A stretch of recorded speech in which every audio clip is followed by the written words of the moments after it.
warahmatullahi wabarakatuh. Salam sejahtera untuk semuanya. Saya Pak Ali dari Insight Chamber. Berikut ini adalah pembelajaran 2 ya. Nah, di dalam pembelajaran 2 ini ya, kita akan bahas halaman berapa ini? Halaman 133 ya. Halaman 133. Untuk pembahasan yang lain ada di playlist ini. Ya, dengan menggunakan playlist pembahasan bisa didapatkan secara urut dan runtut. Linknya ada di bawah di kolom deskripsi. Ya, jadi dengan menggunakan link ini ya, pembahasannya enak. Nanti nyari video berikutnya lebih mudah. Ya, link efektif untuk laptop atau komputer.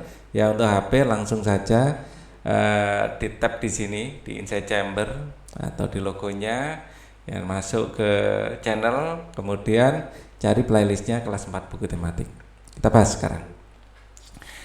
Aku bangga sekali dengan daerah tempat tinggal keluarga besarku, Yogyakarta.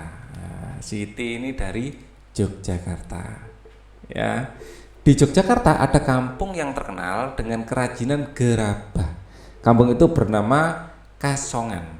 Kasongan terletak di Kabupaten Bantul, daerah istimewa Yogyakarta.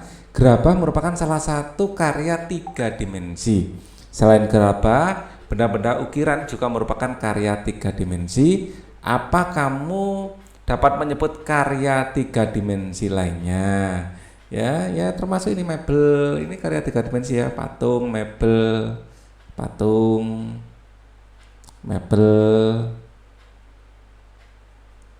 ya sini tulisannya mebel ya, mebel. Terus mebel juga biasa, enggak apa-apa. Mebel, terus kemudian 3 dimensi, termasuk sebenarnya karya 3 dimensi adalah ini kendaraan ya. Kendaraan itu karya 3 dimensi, ada unsur seninya juga, kendaraan, rumah ya, candi dan lain-lain ya. Candi ini karya seni 3 dimensi. Nah, dapatkah kamu menggambar benda 3 dimensi? Ayo kita belajar bersama-sama ya. Kita sudah mempelajari 3 dimensi, ada kubus ya, seperti ini. Kubus gambar 3 dimensi ya. Nah, seperti ini ada tabung. Ya, ini gambar 3 dimensi sederhana. Ya, seperti ini, atau bola. Ya, bagian dalamnya kita titik-titik gitu ya. Nah, bagian bawahnya ini bola. Nah, amatilah benda-benda berikut. Nah, ini adalah patung ya, patung. Terus kemudian di sini ada cangkir, ceret, kendi ya. Di sini kendi, di sini almari atau lemari ya. Lemari. Ini kendi. Ini ceret dan cangkir ya. Cangkir. Ya, kemudian ini patung. Ya, patung. Ini adalah piring sama bakul. Bakul. Ini piring. Ini adalah vas ya, guci ya, kita menyebutnya guci. Dan ini adalah patung ya, patung. Ya, patung ikan arwana itu. Ya, benda-benda pada gambar di atas merupakan gambar 3 dimensi. Ya, apakah yang dimaksud dengan benda 3 dimensi? Tuliskan pendapatmu mengenai pengertian benda 3 dimensi pada kolom berikut. Ya, kolomnya mana ya? Dari sini ya. Benda 3 dimensi. Ya, ciri-ciri benda 3 dimensi yang pertama yang jelas ya, memiliki volume, ya, atau yaitu memiliki ukuran panjang, lebar dan tinggi. Ya, dalam tanda kurung memiliki panjang, lebar dan tinggi. Panjang, lebar dan tinggi. Ya. Nah, karena rumus volume sendiri, volume adalah panjang kali lebar kali tinggi kan. Nah, ini kalau di dalam matematika. Ini 3 dimensi. Kemudian karya seni ya, benda 3 dimensi bisa dilihat dari berbagai sudut pandang. Ya, benda 3 dimensi bisa dilihat dari berbagai sudut pandang. Bisa dilihat ya dari berbagai sudut pandang. Dari kiri, kanan, atas, bawah bisa. Ya, kiri, kanan, ya, atas, bawah, depan, belakang. Ya. Depan, belakang bisa. Ya, dari samping. Ya. Oke, ya. Gambarlah karya seni gambarlah karya seni rupa 2 dimensi. Karya seni 2 dimensi merupakan karya seni yang memiliki ukuran panjang dan lebar. Ya. Karya seni rupa 2 dimensi ya. Gambarlah karya seni 2 dimensi. Kalau ini 2 dimensi hanya memiliki panjang dan lebar. Objek gambar adalah benda 3 dimensi. Benda 3 dimensi adalah karya seni rupa yang memiliki panjang, lebar, dan tinggi. Ya, sekali lagi, gambar karya seni rupa 2 dimensi ini hanya panjang dan lebar. Tapi kita dengan panjang dan lebar ini bisa menggambarkan benda 3 dimensi. Ya, seolah-olah 3 dimensi. Benda 3 dimensi adalah karya seni yang memiliki panjang, lebar, dan tinggi serta memiliki volume. Unsur volume inilah yang menjadi pembeda antara 2 dimensi dan 3 dimensi. Benda 3 dimensi misalnya benda hias, ya, benda yang digunakan untuk memenuhi kebutuhan sehari-hari, contohnya guci, vas, bunga, ya, meja, kursi, lemari, lampu hias. Berdasarkan pengertian karya seni 3 dimensi di atas dapat kamu pahami ciri-ciri 3 dimensi. Nah, yang jelas yang pertama mempunyai panjang, lebar, dan tinggi, dapat dinikmati keindahannya dari sudut pandang manapun, nah, dan memiliki volume. Ya, volume ini pada dasarnya panjang, lebar, dan tinggi itu ya. Oke. Nah, ditinjau dari jenis bendanya, ada 3 jenis benda yang bisa dituangkan dalam gambar 3 dimensi. 3 jenis benda yang dimaksud sebagai berikut. Yang pertama, benda kubistis. Ya, benda kubistis adalah benda yang bentuknya menyerupai bangunan kubus atau balok. Contohnya adalah kotak pensil, kotak tisu, meja, kursi, lemari, bak sampah, dan kulkas. Ya, benda silindris. Benda silindris adalah benda yang menyerupai silinder atau elips. Contohnya adalah botol, gelas, piring, mangkok, teko, guci, lontong. Nah, benda silindris ya. Benda bebas. Benda bebas adalah benda yang bentuknya tidak beraturan. Contohnya buah-buahan, pepohonan, batu-batuan, dan benda lain. Ayo berlatih, jawablah pertanyaan berikut supaya kamu lebih memahami karya benda 3 dimensi. Bagaimana ciri-ciri benda 3 dimensi? Tadi ngikuti yang di buku ya. Ya, bersama juga sih dengan jawaban Pak Ali. Ya, memiliki panjang, lebar, dan tinggi. Ya, karena memiliki panjang, lebar, dan tinggi, tentu saja yang kedua memiliki volume. Nah, karena memiliki panjang, lebar, tinggi, dan memiliki volume, akhirnya benda bisa dilihat dari berbagai macam sudut pandang. Ya, ini ya. Dapat dinikmati keindahannya dari sudut pandang manapun. Dapat dinikmati keindahannya dari sudut pandang manapun, dari sudut pandang ya manapun. Nah, apa saja jenis-jenis benda karya 3 dimensi? Nah, kalau jenis-jenisnya ada kubistik ya, benar ya, kubistik apa kubustik ya, kubistik, terus silindris, dan bebas ya. Benda kubistik ya, kasih benda lah biar namanya sama dengan atas. Benda kubistik, benda silindris ya, kita cocokkan biar sama. Benda silindris dan benda bebas. Yang ketiga, benda bebas. Ya. Kemudian apa saja contoh benda 3 dimensi yang dapat ditemukan dalam lingkungan kehidupan sehari-hari? Ya, vas bunga, guci, ya, kursi, meja, lemari. Nah, hampir setiap rumah pasti ada ya, meja, kursi, lemari. Kalau vas bunga dan guci belum tentu ada. Meja, lemari ini pasti ada. Mungkin lampu, lampu. Nah, ini adalah benda-benda 3 dimensi. Ya. Bagaimana teknik dasar menggambar benda 3 dimensi? Nah, kalau teknik dasar menggambar ini ada teknik ini, teknik linier. Nah, linier itu dengan pensil, menggunakan pensil. Nah, kemudian ada juga teknik blok, pemunculan teknik blok,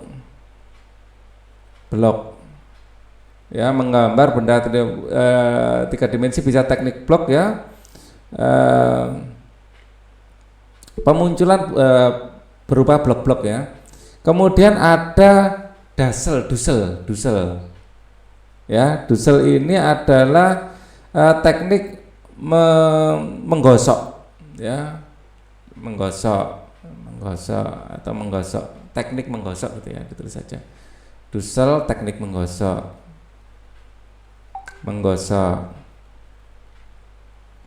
Kemudian Pak Ali sempat bikin catatan tadi, ada arsir.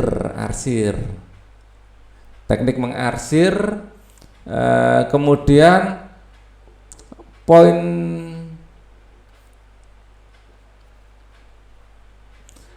pointilis,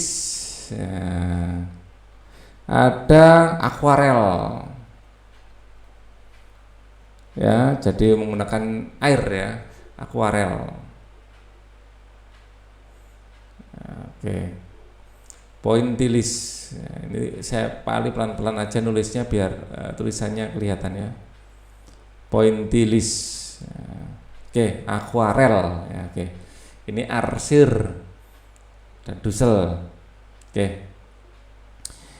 Kamu telah memahami jenis benda-benda yang kamu tuangkan dalam gambar 3 dimensi. Sekarang perhatikan gambar 3 dimensi berikut. Kelompokkan gambar-gambar yang ada berdasarkan jenisnya. Tuliskan dalam buku tugasmu ada berapa jenis benda dalam kelompok kubistis, ya. Kubistis yang pertama, ya, kubistis gitu aja, kubistis. Ya, nomor berapa saja? Nomor 9. Ya, nomor 9. Kemudian nomor 1, ya, 1 atau 1 dulu, ya, 1 dulu dari nomor 1, ya. 1 ini kubistis. Terus kemudian 2, 5, 3 bukan, dan 9 ini kubistis. Terus kemudian yang ini silindris. Yang silindris 1 bukan, 2 oke. 2, kemudian 3 ini enggak, ya. 5, ya, 5, kemudian 4, ya, 4 dulu, ya. 4, 5, 2, 4, terus kemudian 5, terus 7, ya, bentuk silinder. Kalau ini tidak beraturan, ya. Kemudian, nah ini. Kemudian yang berikutnya adalah benda bebas. Yang bebas selain ini, ya, bebas selain ini. Ada nomor 3, ya, terus kemudian nomor 6, kemudian nomor 8 dan 10. Ini bebas, ya. Jenis benda 3 dimensi banyak bentuknya. Kamu bisa menemukan benda-benda 3 dimensi di lingkungan tempat tinggalmu. Adakah perajin atau penjual gerabah di tempat tinggalmu? Lakukan kegiatan berikut. Ya, biasanya ada, ya, penjual gerabah, ya. Penjual ini, ya, mungkin kebutuhan rumah tangga, mungkin cobek, mungkin apa, mungkin guci, ya. Nah, bentuklah kelompok terdiri atas 5 anak, ya. Lakukan kunjungan secara berkelompok ke perajin atau penjual gerabah di lingkungan tempat tinggalmu. Amati gerabah yang dijual atau dibuat perajin, ya. Tuliskan nama gerabah yang termasuk jenis benda yang dituangkan dalam gambar 3 dimensi. Tuliskan sesuai kelompok jenis benda 3 dimensi, ya. Nah, jadi contohnya seperti ini, ya, gerabah tadi. Yang kubistis yang 1 ini mungkin ini adalah apa, ya, kayak tempat ini orang nyebutnya kayak Tupperware gitu. Merek, ya, kalau itu, ya. Kalau ini jenis yang ini vas. Kalau ini patung. Kalau ini cangkir ya, cangkir. Ya mungkin ada yang sama ya. Ini adalah vas, ini cerek. Ya kalau ini kotak aja ya. Biasanya kotak makanan ya, kotak makanan. Ya. Ini tempat tisu. Ya, yang ada di sekitar kalian apa? Mungkin ya kurang lebih ya ada yang seperti ini ya. Ini mungkin buah-buahan, buah. Ya, buah itu tidak beraturan. Ya, yang ada di sekitar kalian aja dituliskan. Ya. Kemudian teko merupakan benda 3 dimensi. Saat kita melihat teko mengingatkan kita pada cerita Aladin dan lampu ajaib. Cerita sebenarnya ini bukan teko, sebenarnya ini lampu. Saat kita melihat teko mengingatkan kita pada cerita Aladin dan lampu ajaib. Cerita Aladin dan lampu ajaib merupakan contoh cerita fiksi. Tahukah kamu cerita Aladin dan lampu ajaib? Ya, coba cari tahu mengenai cerita Aladin dan lampu ajaib. Ya, jadi Aladin ini adalah ya penduduk yang baik hati tapi miskin ya. Punya paman itu penyihir yang paman atau apa disebut paman ya. Punya penyihir yang menyuruh Aladin untuk mengambil lampu Aladin di gua. Selain ada lampu Aladin ya, sebentar. Di gua itu juga ini banyak sekali perhiasan. Ya, banyak sekali perhiasan di situ. Mengambil perhiasan, terus mengambil lampu ajaib itu juga, dan ternyata ini Aladin ini naksir sama anaknya raja. Ya, sebenarnya pamannya ingin memperdaya Aladin, tapi justru pamannya sendiri yang akan celaka nanti. Ya, pamannya menginginkan lampu, di dalam lampu ada jinnya. Ya, jin itu bisa mengabulkan apapun yang diminta oleh Aladin. Sempat dimainkan Disney juga kalau nggak salah ya. Indonesia pernah dulu bintang film kita Rano Karno itu memerankan Aladin. Bisa dilihat mungkin di YouTube ada ya. Itu film lama sekali waktu paling kecil. Ya.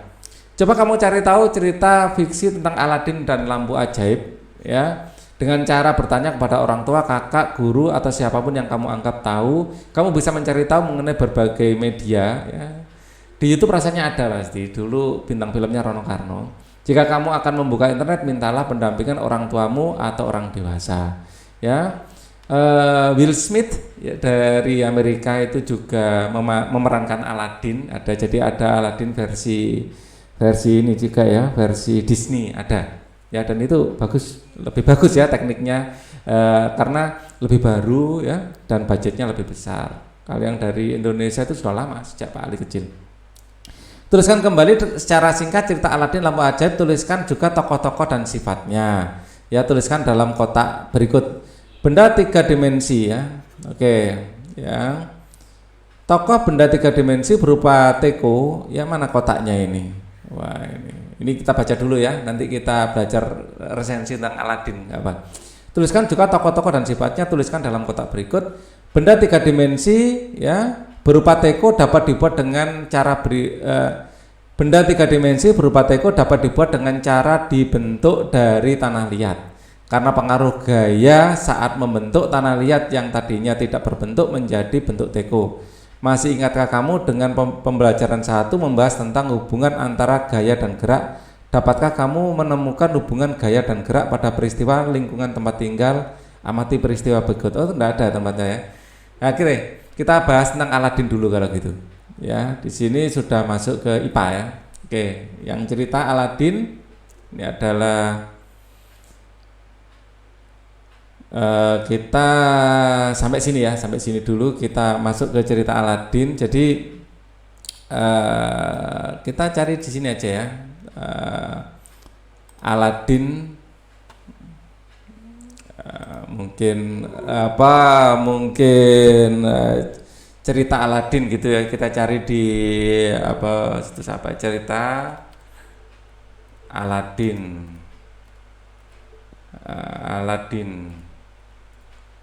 dan lampu ajaib ya. Oke, rasanya mungkin banyak yang menuliskan itu ya.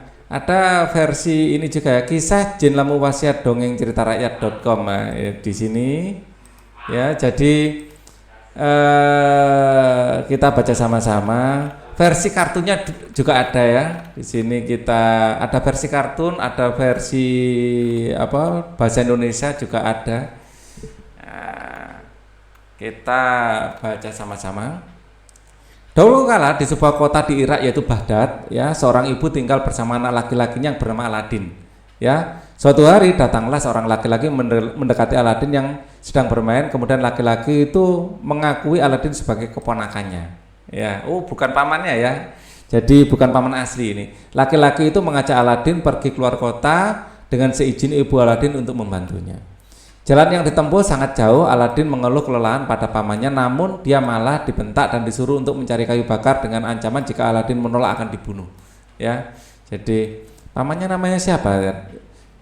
Kita lihat nanti aja. Beberapa hari berlalu, akhirnya Aladin sadar bahwa laki-laki itu bukanlah pamannya melainkan penyihir jahat. Setelah kayu bakar terkumpul, penyihir tersebut kemudian menyalakan api dengan kayu bakar dan mulai mengucapkan mantra abrakadabra. Krak, terdengar bunyi keras disertai dengan terbelahnya tanah menjadi sebuah gua. Dalam lubang gua itu terdapat tangga sampai ke dasar. Ayo turun, ambilkan aku lampu antik dasar gua itu, seru penyihir. Tidak, aku tidak takut. Aku takut turun ke sana, jawab Aladin. Penyihir itu kemudian mengeluarkan sebuah cincin dan memberikannya kepada Aladin. Inilah cincin ajaib, cincin ini akan melindungi, kata penyihir. Akhirnya Aladin menuruni tangga itu dengan perasaan takut. Setelah sampai di dasar, dia menemukan pohon-pohon berbuah permata dan emas. Setelah buah permata dan lampu yang ada di situ di bawahnya, dia segera menaiki tangga, tetapi pintu gua telah tertutup sebagian. Cepat lemparkan lampunya, seru penyihir. Tidak, lampu ini akan kuberikan setelah aku keluar dari gua ini, jawab Aladin. Setelah berdebat, si penyihir menjadi tidak sabar dan akhirnya brak, pintu lubang ditutup oleh penyihir dan kemudian dia meninggalkan Aladin terkulung di dalam gua bawah tanah. Aladin yang menjadi sedih duduk termenung. Aku lapar, aku ingin bertemu dengan ibu, ucap Aladin. Aladin merapatkan kedua tangannya dan mengusap lampu antik itu. Tiba-tiba di sekelilingnya menjadi biru, asap membubung dan bersama itu muncullah sosok jin. Maafkan saya telah mengagetkan Tuan, saya adalah jin penunggu lampu wasiat. Mulai saat ini semua permintaan Tuan akan hamba turuti, kata sosok raksasa yang ternyata jin penunggu lampu wasiat. Jika demikian, tolong buka pintu gua ini, aku ingin keluar. Baik Tuan, abrakadabra. Ya. Pintu gua terbuka. Aladin segera keluar dengan membawa permata emas, lampu ajaib yang ditemukannya dalam gua. Setelah berada di luar, Aladin mengusap kembali lampu wasiatnya, ya, dengan asap biru, kemudian membumbung semua permintaan Tuan hamba turuti. Nah, ini lampu Aladinnya. Aku ingin segera kembali ke rumah, aku khawatir ibuku mencemaskanku.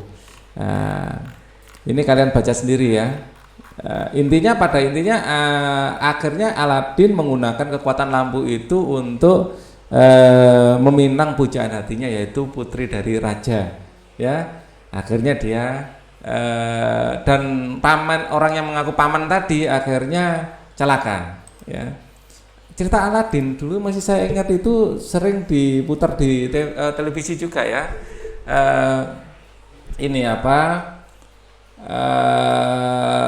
Dimainkan Rono Karno waktu ya, Aladin ya, Rono Karno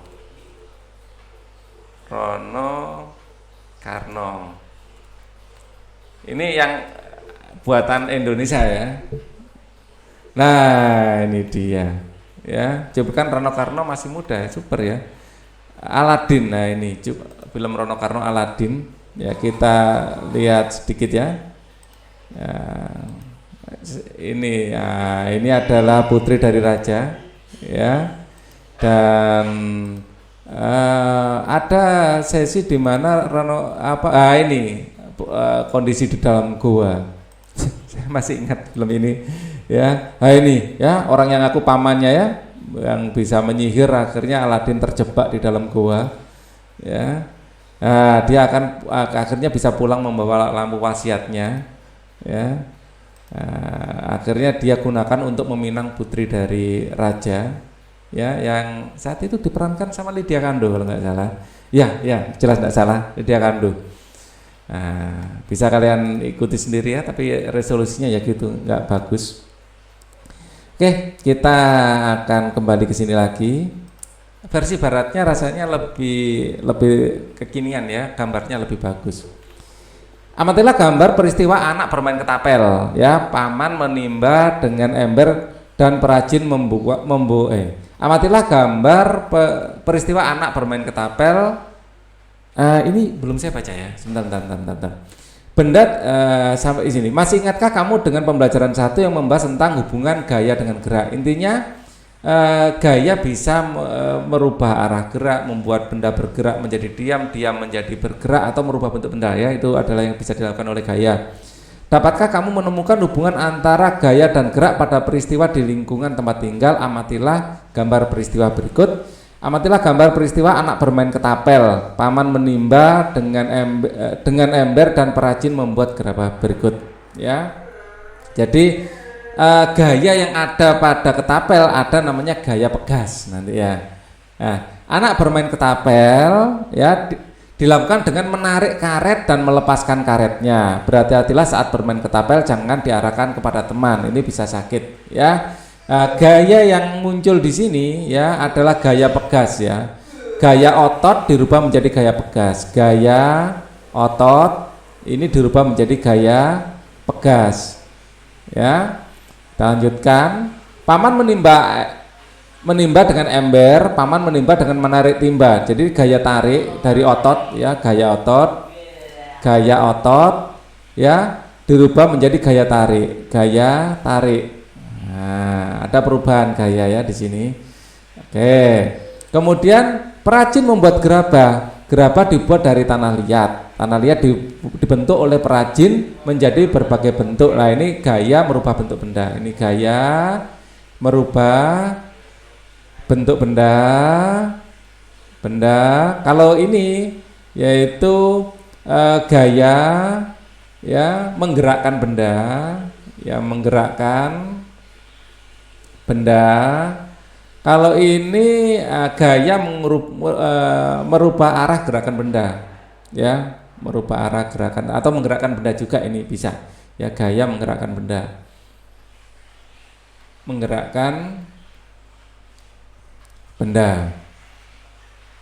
ya. Jadi yang tadinya diam menjadi bergerak ke atas. Bagaimana hubungan gerak dan gaya kaitannya dengan peristiwa tersebut? Coba tuliskan dalam bentuk kotak berikut. Hubungan gaya dan gerak pada peristiwa menimba air adalah gaya ya, otot ya dirubah menjadi gaya tarik ya, dirubah menjadi gaya tarik. Gaya otot ya dirubah menjadi gaya tarik ya, dirubah menjadi gaya tarik ya, yang arahnya dirubah oleh katrol, yang arah tarikan dirubah katrol, yang semula arahnya ya ke bawah, ditarik ke bawah menjadi tarikan ke atas. Di sini ada katrolnya ya.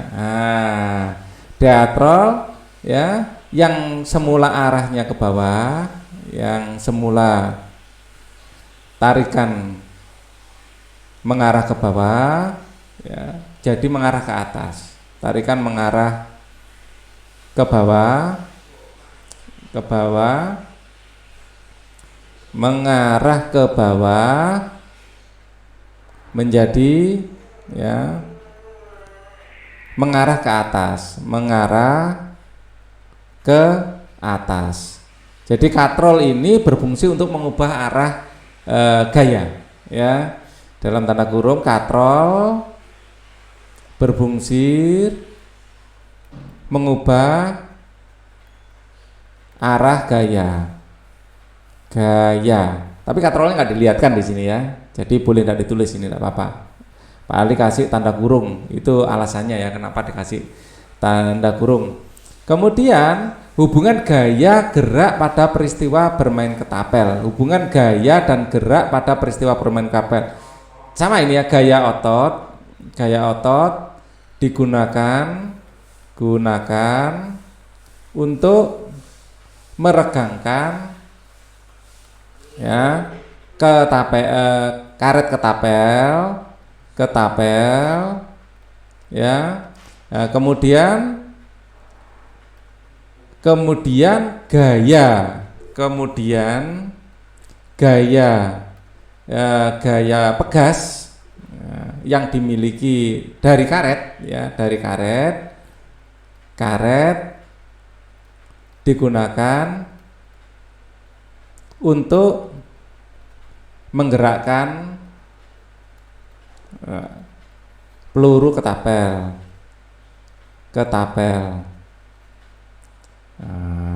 atau batu dari ketapelnya itu, ya, peluru ketapel, P-nya kok kayak B.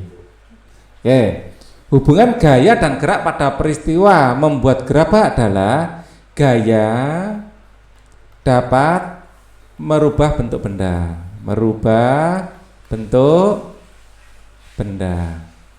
Nah, kalau kalian menjawabnya ini dirasa terlalu panjang, bisa menggunakan jawaban yang ini, yang saya lengkari biru ini lebih pendek, ya. Ini gaya menggerakkan benda, terus ini versi pendeknya, ya. Ini juga gaya menggerakkan benda.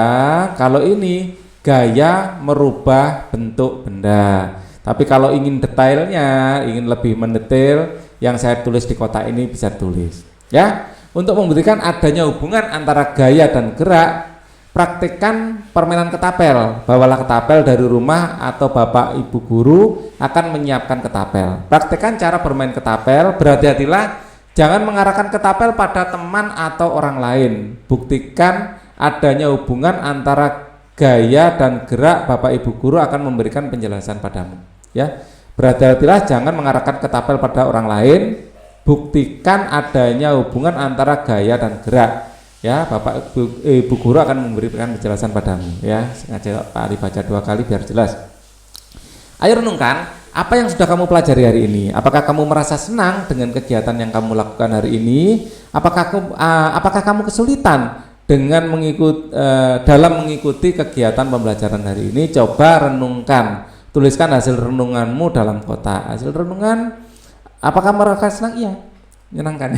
Pasti, ya. Senang, saya merasa senang, ya. Apakah kamu kesulitan? Nah, kalau ada kesulitan dituliskan saja di sini atau bisa dituliskan di kolom komen, ya, apa yang membuat kesulitan, ya. Jadi kan paling nggak tahu apa yang membuat kalian sulit, misalnya.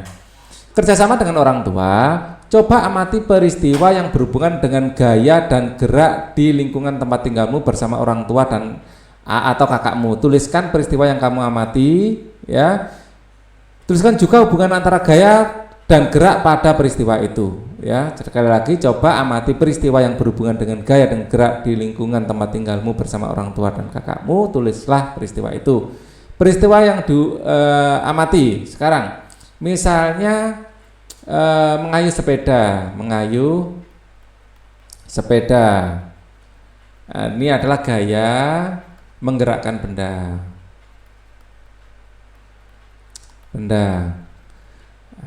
Kemudian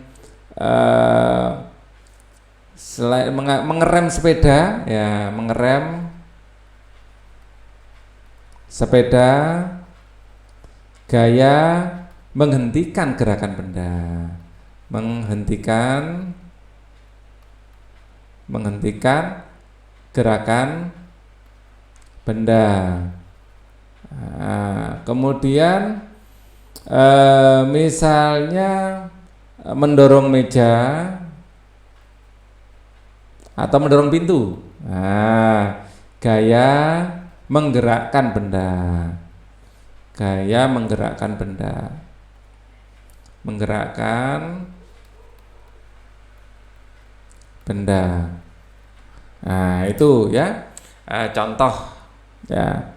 Sekali lagi, yang di sini, yang di kotak ini detailnya, jawaban singkatnya yang saya garis biru, ya, jika ingin tidak terlalu panjang jawabannya. Oke, kita nanti akan lanjutkan lagi pembelajaran pada ini, ya, pada pembelajaran berikutnya. Untuk pembelajaran ini cukup dulu. Thank you for watching. Wassalamualaikum warahmatullahi wabarakatuh.